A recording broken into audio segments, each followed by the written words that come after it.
Yeah, I mean, the aim of the project very much was to create this kind of humorous situation, and it kind of explores that kind of darker element of our sense of humour, so laughing at someone else's misfortune. I mean, a lot of the inspiration for the roller skates themselves was kind of taken from the silent movie. I mean, I'm a big fan of Buster Keaton, so I really like the design of like a gag, and I thought very much of that when I was designing the skate. I mean, particularly in conjunction with my height, to really dramatise the bending and the falling, and to make something that actually is really entertaining, but then in an underlying way, I am actually suffering quite a lot and generally being tortured through these people's pleasure. You don't have any safeties? Sorry? You don't have any safeties for falling down? No, I mean, in a way with the project, I wanted to kind of advertise my fragility, so rather than becoming really padded, I wanted, you know, quite minimal padding. Yeah. So Gets more exciting. That was crazy. I read about that project before, and then I saw that it was actually you, and I was like, oh my! I never feel that way. I'm not very like, I don't have mother feelings or anything, but I was like, oh my God, he's so thin and he's so fragile. But really, I don't know. yeah, I mean, Really that was caring about the fact that it is you. that was something that I really wanted to go for with the costume. The reason why I chose particularly to have the like really tight silver suit was really to accentuate my thin, kind of lanky body. And Did you do the suit yourself? I designed the suit, but a friend of mine who studies at the Royal College in fashion did all the making for me. Okay, well, that's the film. Have you been scared as hell because like on that thing there, the barrier to the river is like really, really low? Did nobody try to run into that? And I hit the fence quite a few times. But I did make sure that I couldn't actually go over it the way that the skates were.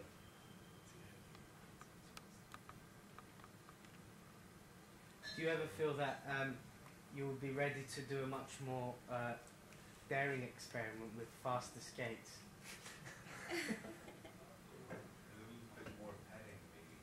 Yeah, I mean, this is something that I've thought about quite a bit. I mean, the design of the skates themselves, I already made the wheel span quite big to kind of increase stability. But I mean, essentially, particularly when I performed yesterday in Linz, which I'm just about to talk to, it wasn't really that fast because of the uneven grounds and the level of the thing. So in a way, I would like to increase the dramatics of the piece. But I find the conflict between the then becoming really padded and it being more, almost just more funny that people can drive me into anything and I'll be able to get back again. I mean, I do like the fact with this current situation. I mean, if it was much more fast with the current system, I wouldn't actually be able to stand on the skates. You could get like in really like serious, dangerous situations. Like yesterday on the main square, it sounded like we ran into the tram.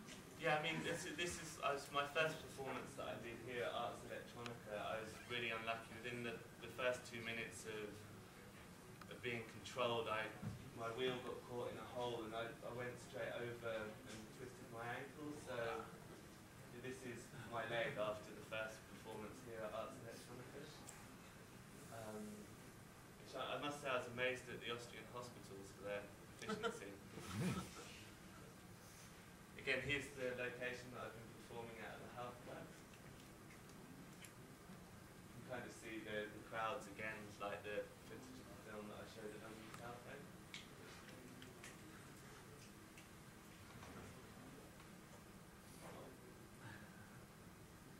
Okay, well, to talk a little bit briefly about the pragmatics, the process of making the skates. I mean, for me, it wasn't about trying to be really innovative or inventive in terms of pushing new technology. It was more kind of subverting the function to create this sort of new experience. So you can see this is one of my earliest tests where I initially got the motor and framed it to the back wheels before any of the steering, where I was just sort of going straight to get the speed for it.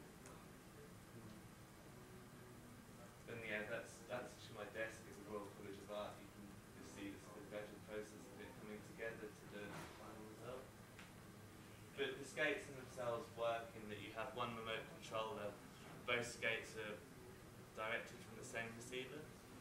So they both control from the movements. You have a speed controller that sends the signal to the motor in the back, so that goes forward, back, and allows complete adjustment to speed, and obviously gives the person the dilemma of whether to be cautious or given to the temptation of pushing them faster. The front steering is just quite a simple servo motor, just a very high torque version connected to levers on the front truck, so as you move the finger it's obviously directing the steering in different directions. I mean, then obviously as I'd already talked about, there's the aesthetic of the costume itself, and I mean something that I'm just about to go into, but a lot of the inspiration from this project came from my research into kind of social experiments like the Stanford prison experiment and the Milgram experiment. It's something I was particularly interested in. I don't know if everyone's familiar with those experiments. This is the thing with the prison guards? Yeah, I mean the Stanford prison experiment was where a group of college kids were split into two halves and put in a mock prison for what was actually going to be a period of 2 weeks, but was eventually cut to 5 days because of the sort of drama that unfolded within that. I mean, what I was particularly fascinated were how actual costume were used. For example, with the guards, were given details like aviator glasses and the standard uniforms to kind of de-individualize them, and you know, in ways that they didn't have to look directly at the prisoners, and the little details like that and how it kind of affects human behaviour. I mean, I was interested in this sort of framework and how it also applies very much to our entertainment industry, and how almost like the wearing of a costume or a suit, as in this case, kind of acts as a buffer. I'm no longer just another person, but I'm there in this suit and I'm there for people's entertainment. So it's almost acting as an allowance for people to treat me. I think it could be quite interesting to see what happens if I actually wasn't in costume in relation to people's reactions. Again, the Milgram experiment was something else that I was really inspired by for this project, which was his kind of experiment into blind obedience to authority. So here, this is the setup from the classic experiment. So you have the naive testee who's there on this kind of, well, if I go on to the next slide, you see this kind of beautiful electronic machine. You've then got the person who's an actual actor behind the window who's receiving the shots, and the experimenter who's kind of a very formal, well-dressed scientific figure instructing them to go on with the experiment. I mean, what I was very interested in relationship between the apparatus used in the Milgram experiment, say like the controller that I use in my project, is that in a way it's kind of quite reminiscent of how technology acts as a buffer. I mean, for example, the machine goes up in little tiny steps from the Milgram project from 15 volts to 440 volts of shock. But I mean, it's quite interesting the way you get that tiny little step. So it's not like people are initially being asked to do this horrendous task. They initially engage in quite small shocks, and then through the pressure of the situation gradually build up. So I think that's very kind of demonstrative of how that kind of leading of behaviour can result in quite dramatic conclusions. Like with in a way, the controller on my skates, it's very little difference from fast to slow. So with a slight flick of the switch, it can suddenly drastically change what's happening with me. So, but yeah, I mean, something with the Milgram experiment that I'm really interested in is kind of, I mean, often it's seen as like a statistic result, but what I've always been really fascinated is by kind of like Milgram almost as an illusionist or a dramatist, and the way he kind of postponed reality in order to frame a specific set of results. And in a way, with this project, I was going to take that dramatics out of the laboratory and place it in a public environment, and kind of using spectacle and humour as a means of luring people into the event. So, I mean, Evel Knievel's a big inspiration in terms of, I'm fascinated, when I was talking earlier about costume, I mean, I think Evel Knievel as a social phenomenon is really interesting, like the whole design of his character, the talks that he gives when he actually does his jumps, the kind of patriotic American speeches, almost as like acts as a kind of ideology to allow people, well, they kind of frame the way that they're see him a bit like in the Milgram experiment. You have this ideology that through engaging in this experiment, people are helping science and kind of doing something that's beneficial for mankind. I think Evel Knievel almost created that with his performances, in that by coming to watch him jump and possibly die, you're actually kind of championing the American dream of conquering sort of 50 busts.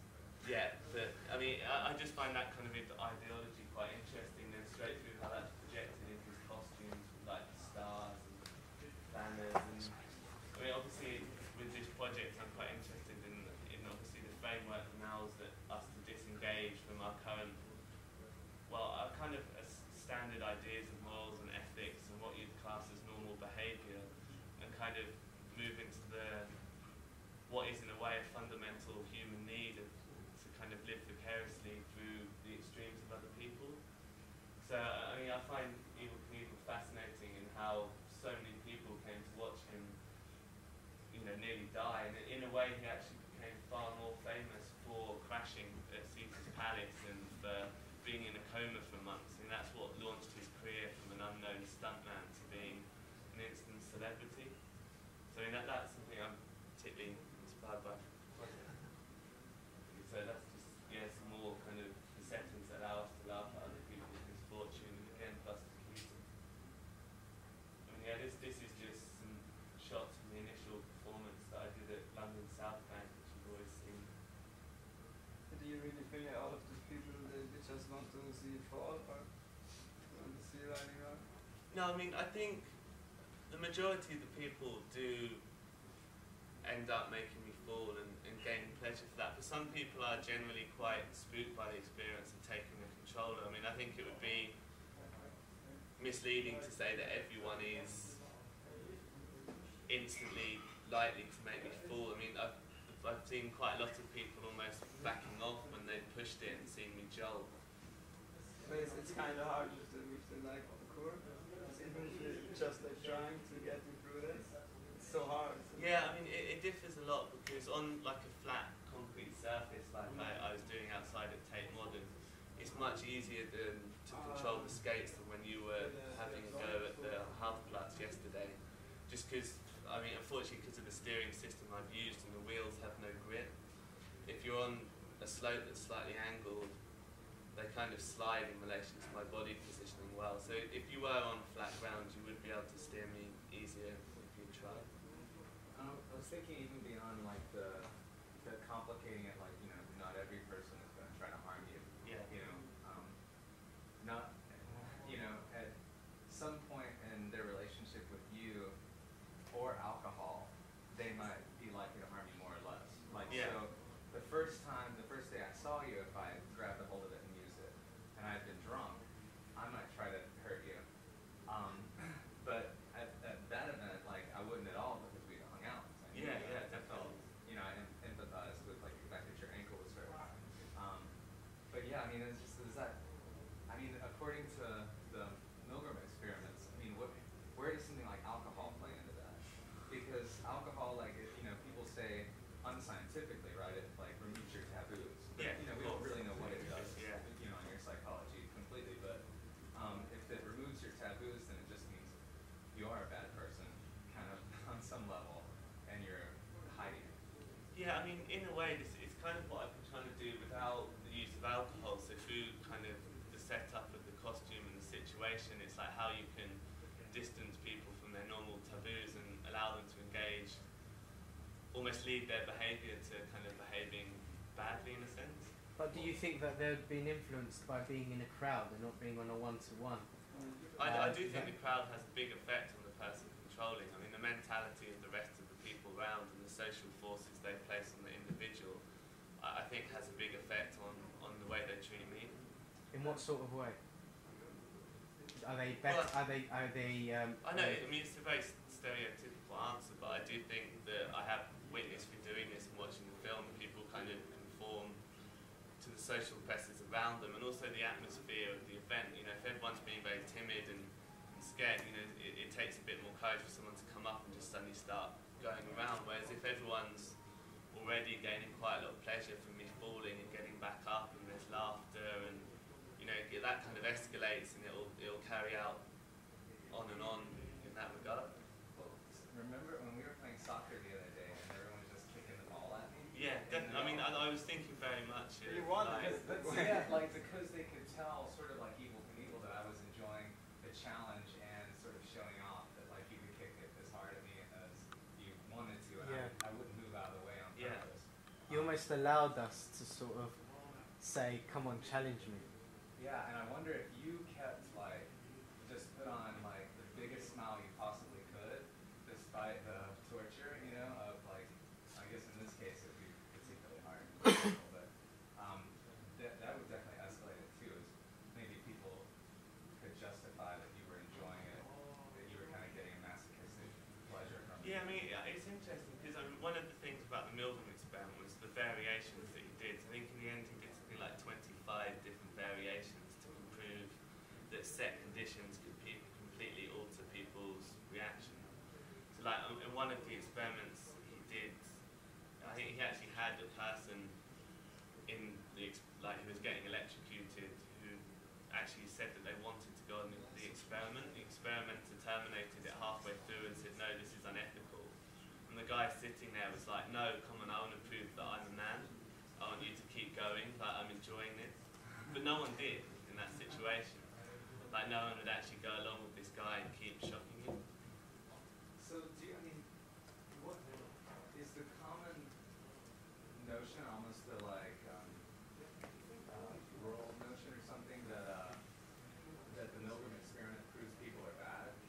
Or is it No, I actually mean, much more complicated? What interests me, I mean, there's a really good book actually done by Zimbardo who did the Stanford Prison Project on kind of, it's called, really awful title, but it's called The Loose Effect, How Good People Turn Bad. But basically it's kind of, with the Milgram and the Stanford Prison experiment and quite a lot of other kind of social experiments, it's kind of trying to pioneer a situation rather than a dispositional view of human action. So say like when we're faced with an atrocity like the Abu Ghraib torture incidents, rather than pinpointing out the individual guards that tortured these prisoners and sort of looking for sadistic human characteristics, it's kind of more breaking down the whole situation around that, the social systems, the conditioning of the place, and all these different elements that the kind of conditions that lead to human action, and kind of in a way promoting a more humble view of, rather than when we are faced with something like this, jumping on that moral high ground of I could never behave in that way, maybe thinking, well, we are actually all capable of things that we might not like to consider in this specific situation. Which is to say, like, Milgram isn't entirely ignored in the U.S. Yeah. Okay. And the Stanford experiment too, right? Like that lesson is unlearned by the proceedings that happened after Abu Ghraib. Yeah, definitely. And I mean, it is fascinating how there's so much effort, like evidence for all these different experiments and all these things that have occurred, that kind of to ignore the kind of situation forces in relation to human action, and it is ridiculous, but it still is, even in like psychology or in kind of legal procedures, it's very much brushed aside, and it is based on the individual and the strength of the individual to hold out to any situation. But I think, Zimbardo was actually at the trials for Abu Ghraib in America, trying to persuade the fact that it should not just be these few guards who are faced with like a 10-year prison sentence. It should actually go much more into the kind of, into the actual army and the training they've had and the situation that they've been placed in by